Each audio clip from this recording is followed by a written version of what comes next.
Bonsoir mesdames et messieurs. Je vous remercie de votre présence ce soir à l'occasion de cette conférence. Pour la troisième fois, le Centre communal d'action sociale de la ville de Nouméa organise, dans le cadre de son programme de soutien aux aidants familiaux, une conférence à destination des familles concernées, donc des aidants, des professionnels, du public et des étudiants. Ce soir, nous allons vous proposer l'intervention donc de deux spécialistes qui vont ce soir, traiter du thème des pathologies neurocomportementales. Nous l'avons intitulé ce soir Pathologie neurocomportementale, mieux se comprendre pour mieux vivre ensemble. Je vous souhaite une bonne soirée. N'hésitez pas surtout à intervenir. Merci.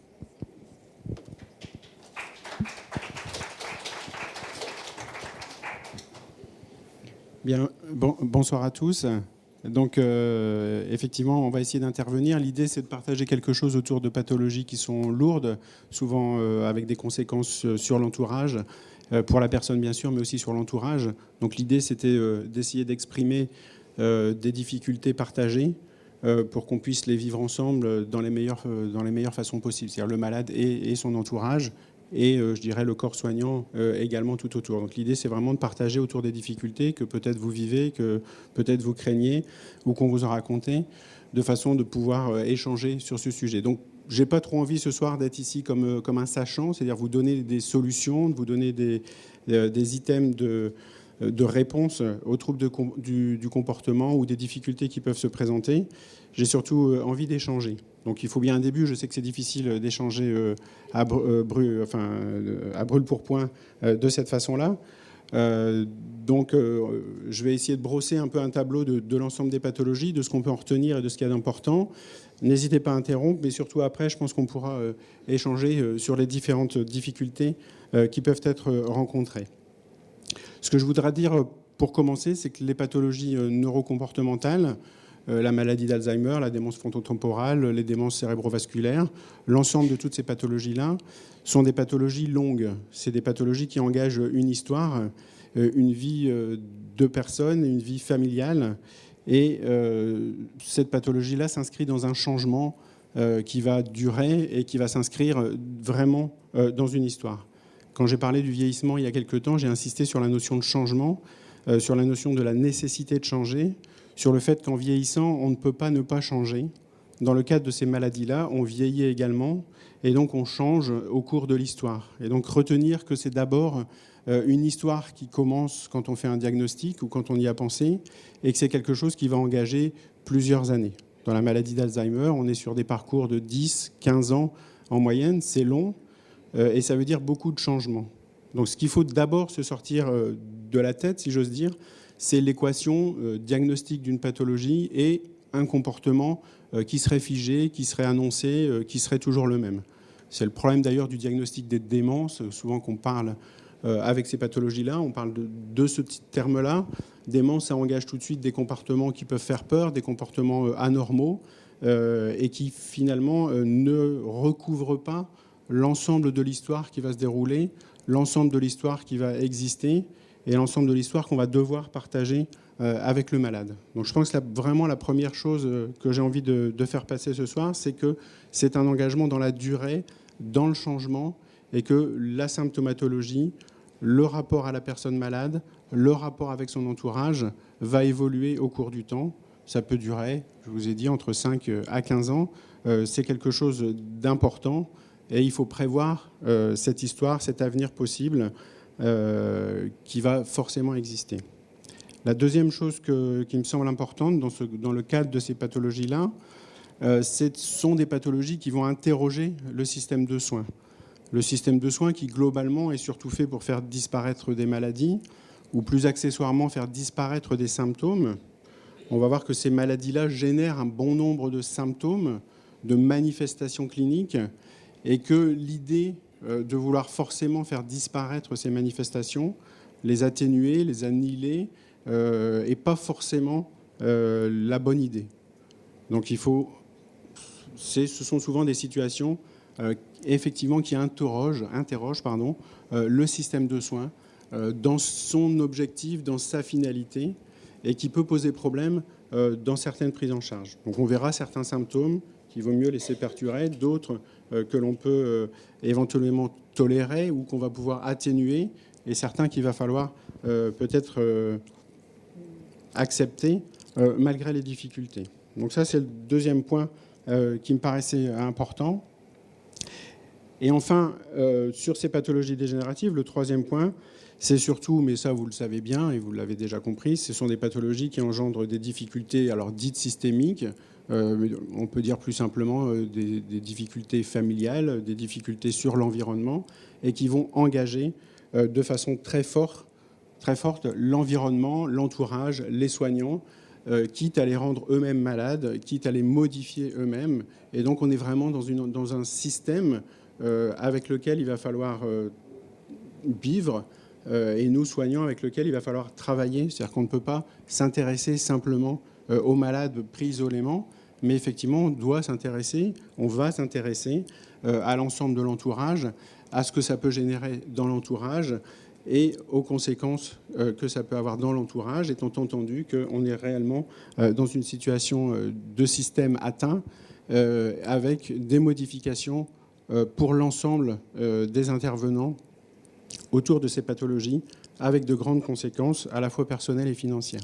Donc je dirais que c'est vraiment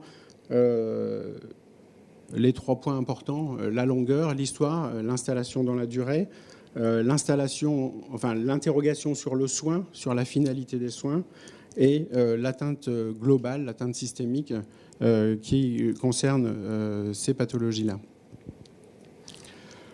Alors pour commencer, on va essayer pour continuer plutôt, je vais essayer sur deux points.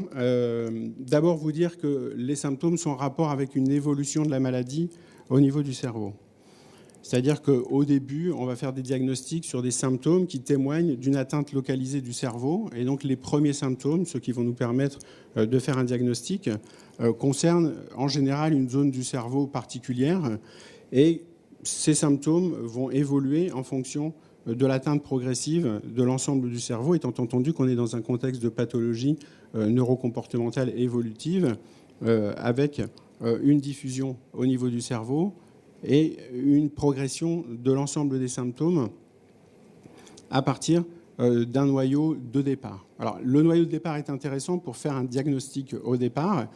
C'est surtout là-dessus qu'on fait ce diagnostic. Sur une maladie d'Alzheimer, effectivement, on va avoir des troubles de mémoire tout à fait spécifiques au début. Sur une démence frontotemporale, on va avoir des troubles comportementaux qui vont initier la pathologie sans pour autant qu'il y ait de troubles de mémoire. On peut avoir des troubles hallucinatoires si c'est une atteinte postérieure avec des symptômes visuels. Et progressivement, la pathologie évoluant, l'ensemble de la symptomatologie qu'on pourra observer va témoigner de l'ensemble de l'atteinte cérébrale. Donc un Alzheimer peut devenir progressivement avec une symptomatologie frontale. Ça peut également diffuser sur la base du cerveau et sur la coordination motrice avec quelque chose qui va ressembler à du Parkinson.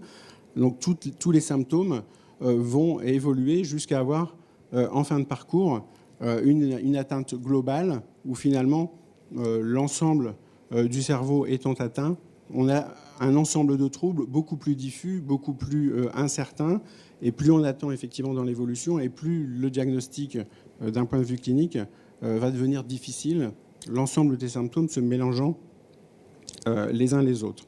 Par exemple, alors, dans la démence cérébrovasculaire, on a une atteinte d'emblée diffuse avec une symptomatologie et des troubles qui vont apparaître de façon donc plus multiple, et qui vont donc générer des troubles plus confus, et notamment une diffusion de l'ensemble de la symptomatologie.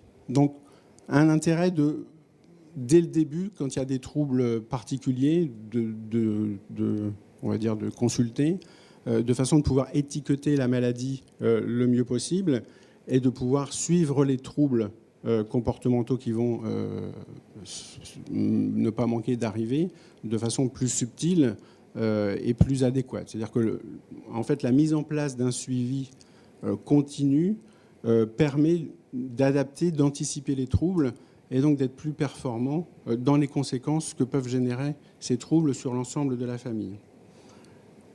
l'important donc, c'est évidemment, c'est de ne pas laisser évoluer les choses en se disant que tout ira bien et que finalement d'attendre ce qu'on appelle la rupture familiale où les choses deviennent tellement insupportables que les choses génèrent une consultation. Bon, j'ai dans l'esprit effectivement le souvenir d'un patient dont les premiers troubles, c'était une démence frontotemporale, étaient de sortir les poubelles plusieurs fois par jour, éventuellement de s'intéresser aux poubelles du voisin et d'aller les chercher pour les sortir de façon répétitive. On est dans le cadre d'une atteinte frontale, avec une tolérance assez curieuse de l'entourage par rapport à ce phénomène, et une consultation, disons, plus tardive, où effectivement les voisins finalement ont commencé à se plaindre de cette activité pour le moins dérangeante, et qui a entraîné du coup une consultation. Donc une interrogation quant au comportement peut quelquefois annoncer une maladie, une difficulté particulière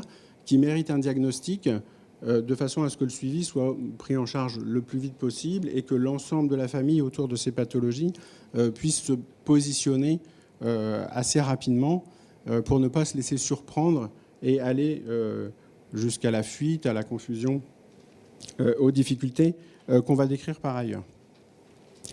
Donc je vais essayer de prendre l'histoire des malades petit à petit, avec les différents troubles qu'on peut constater. Donc n'hésitez pas à m'interrompre si vous avez des exemples, des cas particuliers sur lesquels on peut rebondir.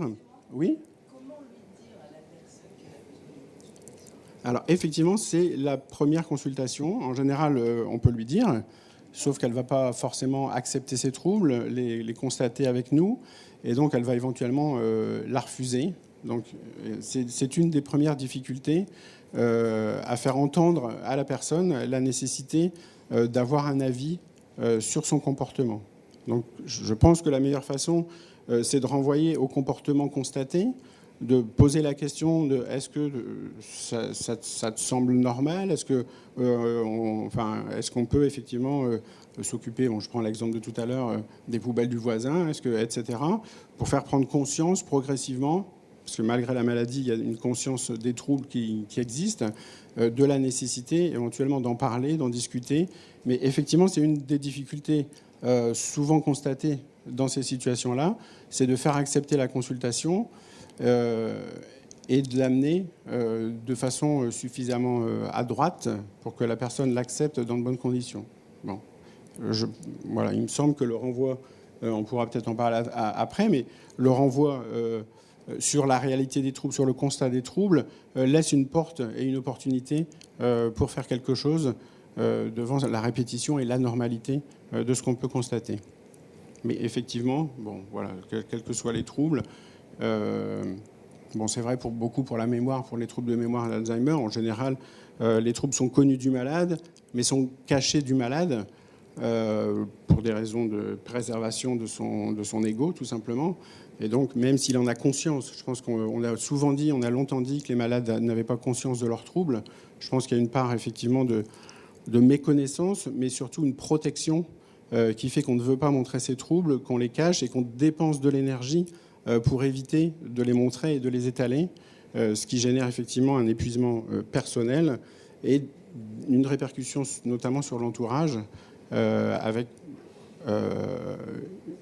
on va dire, des troubles plus importants dans l'intimité qu'ils le sont au niveau social, dans un environnement social ou dans une activité sociale reconnue.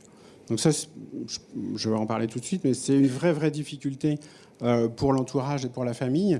C'est qu'effectivement, le conjoint de la personne malade va constater le trouble de façon presque brute, de façon importante à la maison, la personne ayant des troubles majeurs, et par contre, cette même personne, en situation sociale, va retrouver des ressources, générer des ressources personnelles pour camoufler, pour faire semblant et pour faire croire que tout va bien, avec une dépense d'énergie importante. Par exemple, chez le médecin, même si on a convaincu le malade d'aller chez le médecin, effectivement, la personne va mobiliser le maximum de ressources personnelles non pas pour camoufler, mais pour présenter quelque chose de plus adéquat à l'image qu'il a de lui-même. Et surtout pendant la consultation. Donc pour le médecin, c'est une difficulté, puisqu'effectivement, il va retourner au conjoint, écoutez, les troubles ne sont pas si évidents que ça, finalement, ça ne va pas si mal que ça, votre épouse, elle se débrouille bien dans les tests, donc finalement, je ne peux pas vous annoncer de grandes choses.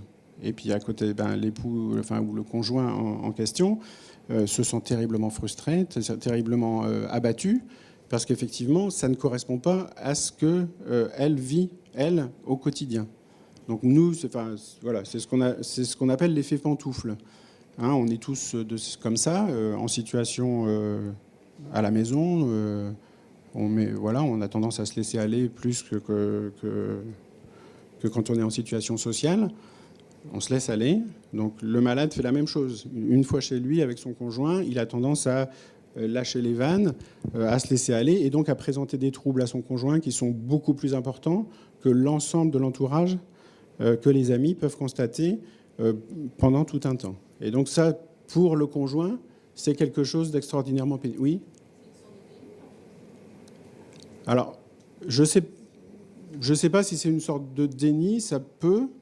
Moi, ce que je le vis de cette façon-là, c'est effectivement que le malade a besoin de mobiliser en situation sociale beaucoup d'énergie pour apparaître conforme à ce qu'on attend de lui en situation sociale. Et effectivement, à la maison, cette énergie-là, il ne va pas la mettre. Et donc, ne la mettant pas, effectivement, il présente à son conjoint des troubles beaucoup plus importants.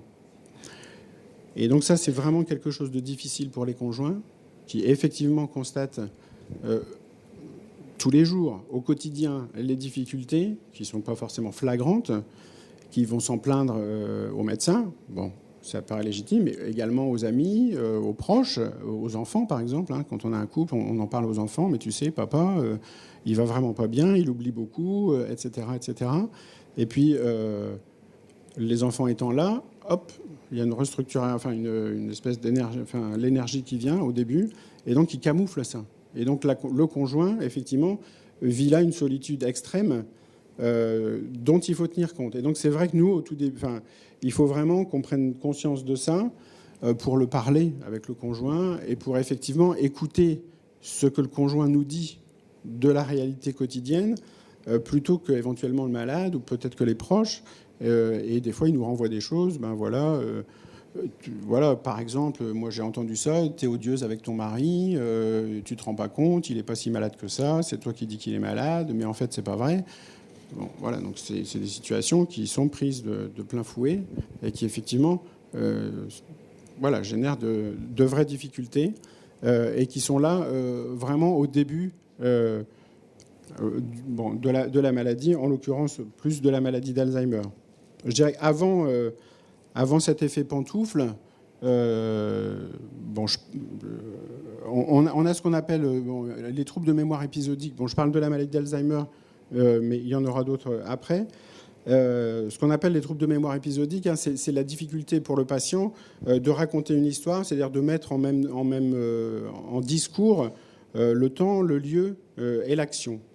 Et c'est ce qui permet de générer de la mémoire, c'est-à-dire c'est ce qui fait se souvenir. Donc les troubles que vont constater les proches, ça va être une difficulté de mettre en mémoire des choses récentes. Donc la personne ne va pas se souvenir de ce qu'il a fait hier, de ce qu'il a fait avant-hier, alors qu'en mémoire de travail, c'est-à-dire en mémoire immédiate, celle qui nous permet d'avoir une conversation immédiate, il va encore être ça va être assez confortable.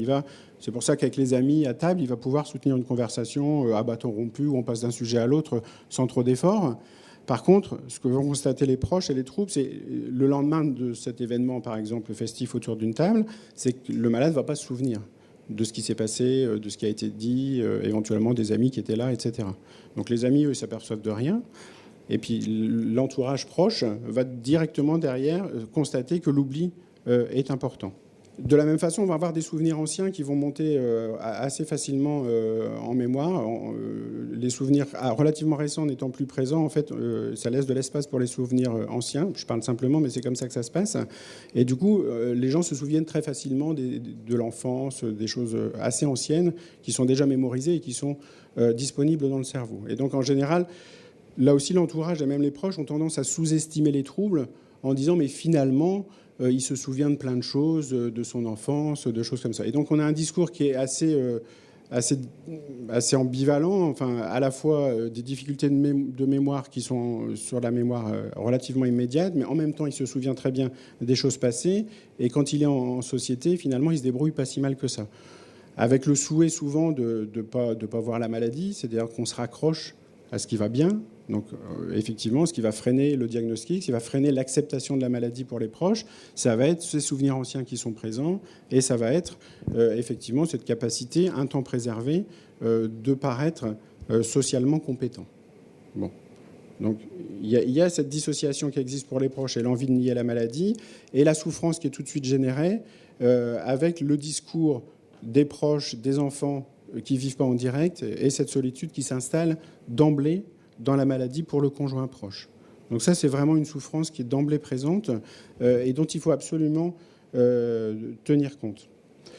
Dans les troubles qui sont aussi gênants, au début, on a ce qu'on appelle le signe de la tête, hein, c'est-à-dire vous avez un couple en face de vous, et puis le conjoint tourne la tête. Si vous posez une question, systématiquement, il va tourner la tête pour avoir la réponse de la part de son épouse ou de son conjoint. Donc ça, c'est un premier signe qui peut devenir là aussi pesant pour le conjoint, où effectivement, systématiquement, vous posez la question à monsieur, il va se tourner vers madame pour qu'elle réponde. Et de façon récurrente, donc nous on voit beaucoup ça en consultation, dans des consultations précoces, où très rapidement on a ça. Ce signe de la tête, il va se transformer assez rapidement par ce qu'on appelle de l'adhésivité. C'est-à-dire que le conjoint malade va coller le conjoint non malade. C'est-à-dire qu'il y a une dépendance affective et même pratique qui va s'installer assez rapidement. Et donc on appelle une adhésivité qui fait que la personne va suivre en permanence et le plus possible